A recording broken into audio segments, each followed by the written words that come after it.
We're talking about sleep habits again, and still, I guess. And so today we're talking about the effects of eating before bed.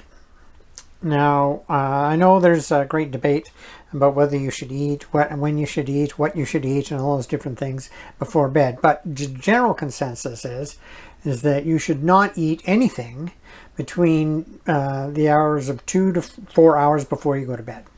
So it's not a question of what you should eat or anything like that. We will get into a little bit of that, but the point is that you shouldn't be eating at least 2 hours before you go to sleep. Going to bed with food in your stomach is just not a good idea. Now they say there are some benefits to eating some things just before bed. 2 hours before bed or so. The list includes milk, because it's got melatonin in it or something like this. Turkey, everybody knows after Thanksgiving you all feel like sleepy because there's something in turkey that makes you feel sleepy. Kiwi fruit, again, has melatonin in it, and nuts of all types. Now, I don't know about you, but the idea of going to sleep with milk in my stomach just turns my stomach. It's just not an idea of something that I want to do. I don't digest milk well, and most people don't digest milk well.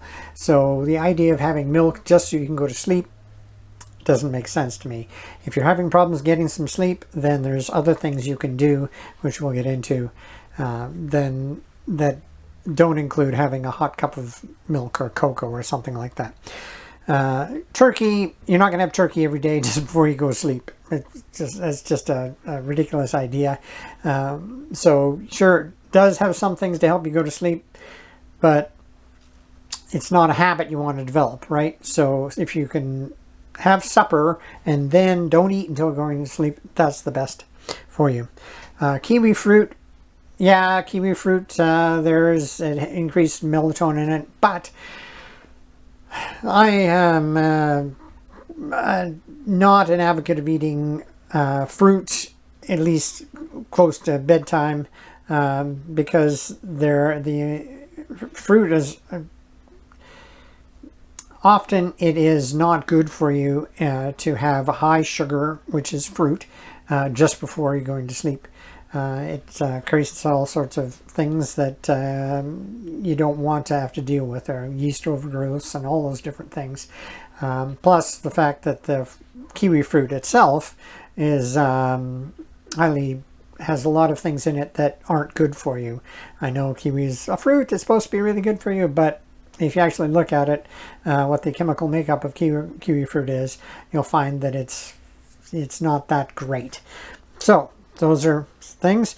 Nuts of all types. That's, again, it has melatonin in it, and supposedly they're good. Well, again, nuts are really high in oxalates. So if you have any kind of digestive issues, you have kidney stones, you have brain fog and that type of thing, oxalates are not your friend. So having nuts just before bed is probably, after everything starts shutting down, not a really good idea. So those are the promotions, the things you're supposed to eat before bed, and none of them, we just knocked them all out, right? So don't eat those just before bed. All right, so why shouldn't you eat before bed? There are studies that show that they increase your length of sleep if you eat some things, and that type of stuff.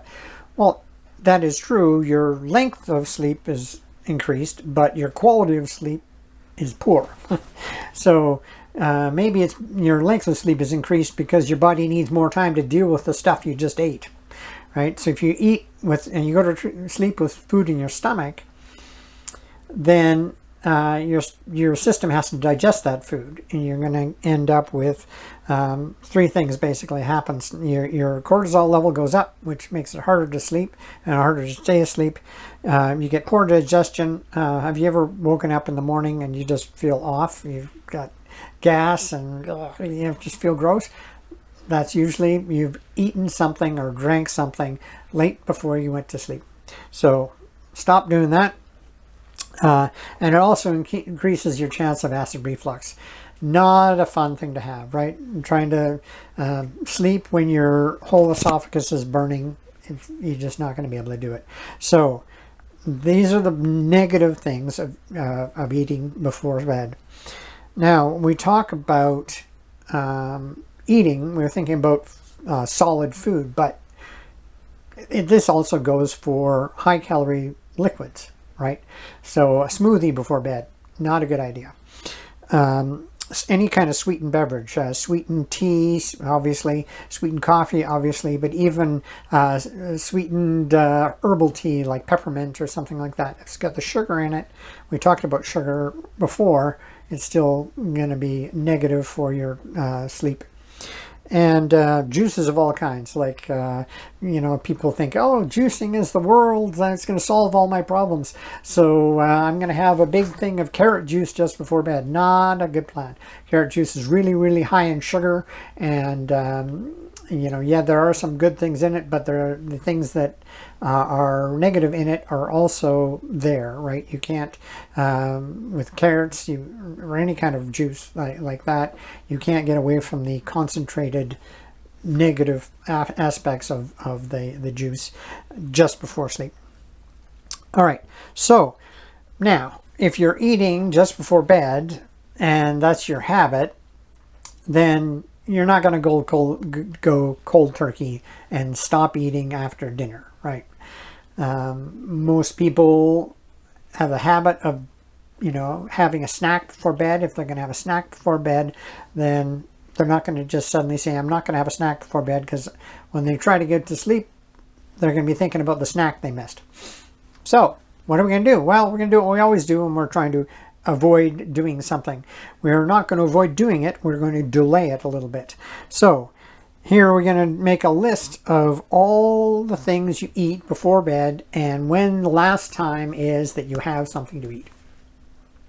Then you're going to consider any action that you can put in that's give you the same benefit as the food that you're just eating. So if you're looking to increase your melatonin or oxytocin or anything like that, what actions can you do that would increase those naturally? And then once you've got your list of the foods you eat, the benefits you get, and the new actions that you have that are going to give you similar or the same benefit, then you're going to replace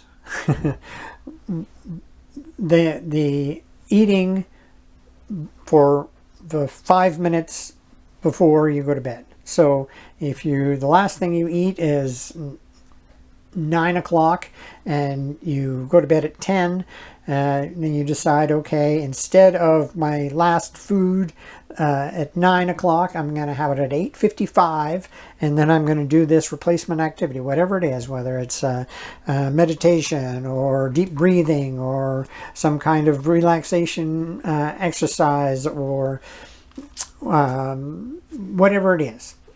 Find something that is going to give you the same type of benefit that the food would.